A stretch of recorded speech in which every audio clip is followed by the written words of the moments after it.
Igrao sam do 16 godina tenis Europe, to mi je najznačajniji rang bio top 40 u Evropi.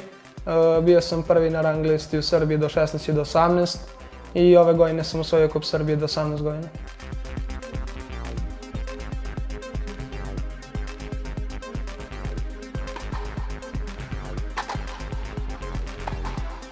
Kao mali igrao sam sve sportove, otac mi je kupovao rekete u inostranstvu i onda sam lopte, dresove, ne znam, i onda sam ja svaki sport igrao svakog dana.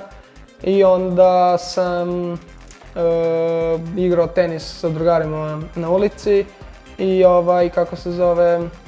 krenuo sam da treniram i svidelo mi se i nastavio sam 11 godina.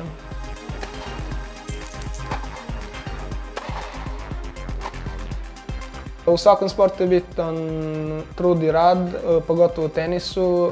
Veoma je bitno da se bude uporan do kraja i na kraju će rezultati doći do izražaja.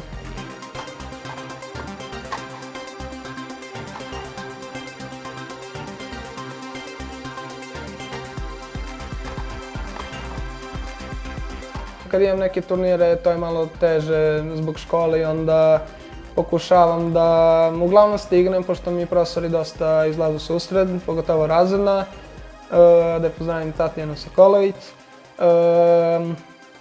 Izlazi u susret i tako, mislim, trudim se i na kraju sve se može kad se hoće.